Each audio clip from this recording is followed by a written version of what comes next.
दलित समाज आज देश के अंदर सबसे ज्यादा पढ़ा लिखा है, इंटेलिजेंट है, बुद्धिमान है। उनको मानसिक तौर से डाउन करने की कोशिश की जा रही है। एनसीआर न्यूज चैनल को सब्सक्राइब जरूर करें ताकि कोई खबर रह न जाए। गुरुग्राम में कहां मची हाय हाय, कौन उतरा सड़कों पर, देखिए इस रिपोर्ट में।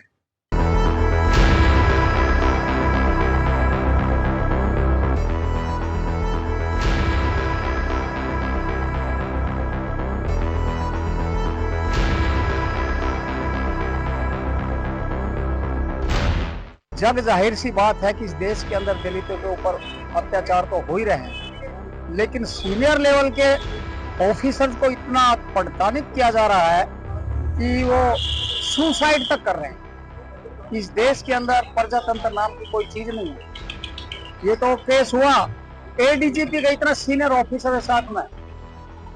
गजब तो तब हो गया जब भारत की न्यायाधीश, उच्चतम सुप्रीम कोर्ट के चीफ जस्टिस, उनके साथ में जो जूता फेंकने वाली जैसी हरकत हुई है, ये मनुवादी सोच दर्शाती है। प्रदेश में हुए आईपीएस वाई पूर्ण कुमार की आत्महत्या के मामले को लेकर प्रदेश भर में आग सुलगने लगी है। गुरुग्राम में बहुजन समाज पार्टी सड़कों पर उतरी और जोरदार विरोध प्रदर्शन किया। इस मौके पर सैकड़ों की तादाद में बहुजन समाज पार्टी के कार्यकर्ता मौजूद रहे। सड़कों पर नारे लगाते हुए बहुजन समाज पार्टी ने एक जुलूस निकाला। यह जुलूस गुरुग्राम से शुरू होकर लघु सचिवालय पहुंचा, जहां पर जिला उपायुक्त को हरियाणा के राज्यपाल के नाम एक ज्ञापन भी दिया और मांग की कि जल्द से जल्द आरोपियों के खिलाफ सबसे सख्त कार्रवाई की जाए। नेतराम ने बताया, प्रदेश में जिस तरह से एक पढ़े लिखे आईपीएस वाई पूर्ण कुमार ने आत्महत्या की, उसको उकसाया गया, उसे मजबूर किया गया, तो वहीं सुप्रीम कोर्ट में चीफ जस्टिस पर जूता उछालने जैसी हरकत बिल्कुल भी बर्दाश्त नहीं होगी। यह वाकई में ही निंदनीय है। यह कानून का अपमान नहीं, देश का अपमान है। ऐसे दलितों के साथ आखिर कब तक अत्याचार होता रहेगा और कब तक हमारे दलितों समाज को अपमानित करते रहेंगे। बहुजन समाज पार्टी इसकी आवाज को बुलंद करने के लिए आज सड़कों पर उतरी है और सरकार को चेताना चाहती है कि इन दोषियों के खिलाफ सबसे सख्त कार्रवाई जरूर करे, नहीं तो हमारी पार्टी इससे भी ज्यादा विरोध प्रदर्शन करेगी और सड़कों को जाम करेगी।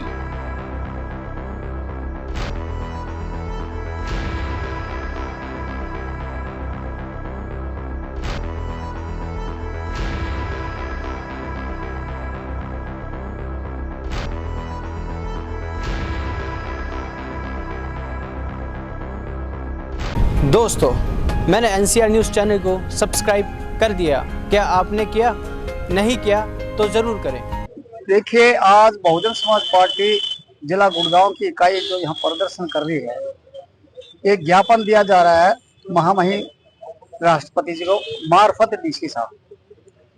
जग जाहिर सी बात है कि इस देश के अंदर दलितों के ऊपर अत्याचार तो हो ही रहे हैं, लेकिन सीनियर लेवल के ऑफिसर्स को इतना परेशानित किया जा रहा है कि वो सुसाइड तक कर रहे हैं। इस देश के अंदर प्रजातंत्र नाम की कोई चीज नहीं है। ये तो केस हुआ एडीजीपी का इतना सीनियर ऑफिसर के साथ में।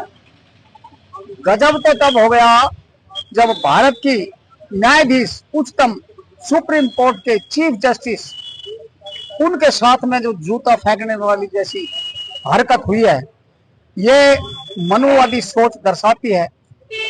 हम ये प्रदर्शन करके डीसी साहब को ज्ञापन इसलिए दे रहे हैं कि इसका संज्ञान तुरंत लें। जो दोषी हैं तुरंत प्रभाव से अरेस्ट किए जाएं और इंडिपेंडेंट इंक्वायरी की जाए। लगातार दलित समाजों के प्रति आवाज उठाई जा रही है, लेकिन कार्रवाई करने के नाम पे जीरो क्यों? क्योंकि मानसिक विचारधारा इतनी बढ़ चुकी है कि खासकर मैं कहूंगा जब से भारतीय जनता पार्टी आई है, उसके टाइम में तो इतने जुल्म ज्यादती हो रही है जिसकी कोई हद नहीं। आए दिन कहीं ना कहीं अत्याचार, मारपिटाई, बलात्कार, दुनिया भर के अत्याचार हो रहे हैं। लेकिन हम ये जो एक्शन के लिए राष्ट्रपति मुहिम को जो ज्ञापन दे रहे हैं, हम राष्ट्रपति जी से ये निवेदन कर रहे हैं इस ज्ञापन के बाद कि संज्ञान सीरियसली ले और उस पर कानूनी कार्रवाई करें। क्या लगता है आपको कि दलित समाज को भी टारगेट बनाया जा रहा है? यस, दलित समाज आज देश के अंदर सबसे ज्यादा पढ़ा लिखा है, इंटेलिजेंट है, बुद्धिमान है, उनको मानसिक तौर से डाउन करने की कोशिश की जा रही है। सभी दर्शक इस खबर को आगे से आगे शेयर करें और चैनल को लाइक और सब्सक्राइब करना ना भूलें। नमस्कार।